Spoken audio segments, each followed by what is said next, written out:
Hello દોસ્તો, જય શ્રી કૃષ્ણ. સ્વાગત છે તમારું બધાનું ફરીથી મારી રસોઈ ચેનલમાં. આજે આપણે બનાવીશું હલવાઈના દુકાને મળે તેવા ક્રિસ્પી સમોસા. તો તેના માટે મેં આ 3 વાડકી ઘઉંનો લોટ લીધો છે. તમે મેદાનો ઈચ્છો તો મેદાનો લોટ લઈ શકો છો. 1 નાની વાડકી સોજીનો લોટ લીધો છે. તેમાં આપણે 1 ચમચી અજમો હાથથી મસળીને એડ કરીશું.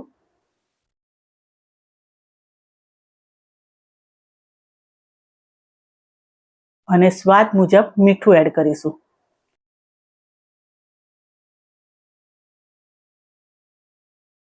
અંદર આપણે તેલ એડ કરીશું. તમે ઈચ્છો તો ઘી પણ એડ કરી શકો છો. અને આ બધી જ વસ્તુને લોટમાં સારી રીતે મિક્સ કરી લઈશું. લોટ આ રીતનો આપણે મુઠ્ઠી વારીએ તો થાય એ પ્રમાણેનું મોણ નાખવું જોવાનું છે. થોડું થોડું પાણી એડ કરીને આપણે કઠણ લોટ બાંધી દઈશું. બહુ વધારે પડતો પણ કઠણ નથી બાંધવાનો, માપનો. તો તમે જોઈ શકો છો આપણો લોટ બંધાઈને તૈયાર થઈ ગયો. આ રીતનો લોટ હોવો જોઈએ. હવે આપણે આને ઢાંકીને મૂકી દઈશું. એક કઢાઈ લઈશું અને એ કઢાઈમાં આપણે ઘી એડ કરીશું. તમે ઈચ્છે તો તેલ પણ એડ કરી શકો છો, પણ ઘીથી સમોસાનો સ્વાદ એકદમ સરસ આવે છે. અડધી ચમચી જેટલું જીરું એડ કરીશું. થોડી હિંગ એડ કરીશું.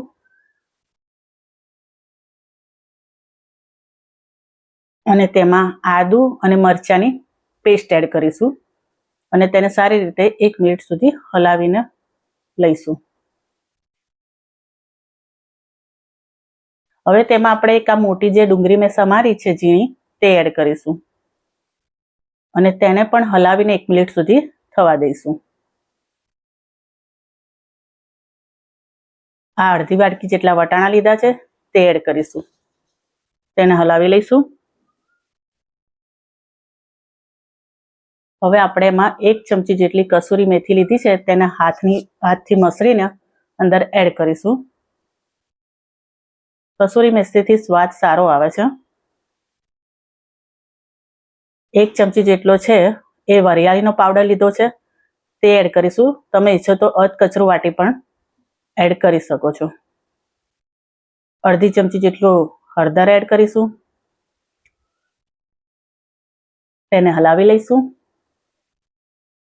હવે 1 ચમચી જેટલો મરચું એડ કરીશું અને ગરમ મસાલો 1.5 ચમચી એડ કરીશું. 2 ચમચી જેટલું ધાણા જીરું એડ કરીશું.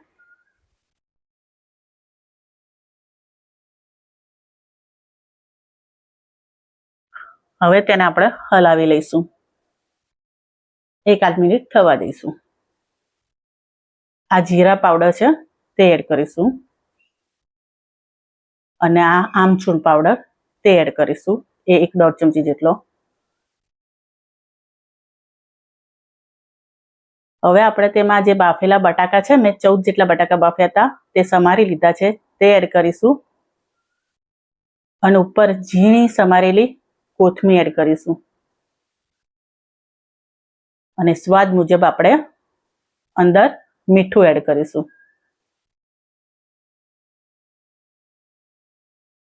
મીઠું એડ થઈ જાય એટલે બધી જ વસ્તુને હલાવીને સારી રીતે મિક્સ કરી લેવાની છે બટાકામાં સ્વાદ આવે પ્રમાણે. અને આપણે અંદર ચાટ મસાલો છે તે એડ કરીશું.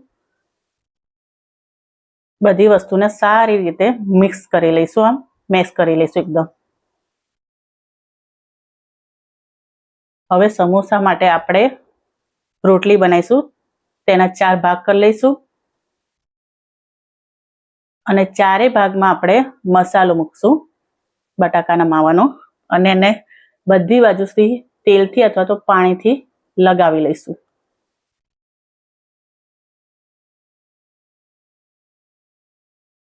લગાઈ જાય એટલે 2 ખૂણાથી આપણે તેને આવી રીતે વાળશું અને એકબીજા ઉપર ચોંટાડી દઈશું અને મસાલો અંદર પ્રેસ કરીને ઉપરનો જે પડ છે તેની ઉપર ચોંટાડી દઈશું. તો તૈયાર છે આપણા સમોસા. બધા સમોસા આવી રીતે રેડી કરીને આપણે તેલ મૂક્યું છે તેમાં તળવા મૂકશું.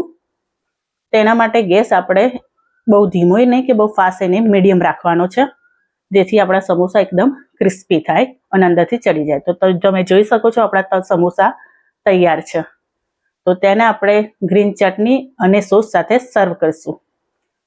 તો તમને મારી આ રેસીપી ગમી હોય તો લાઈક કરજો, શેર કરજો અને સબસ્ક્રાઈબ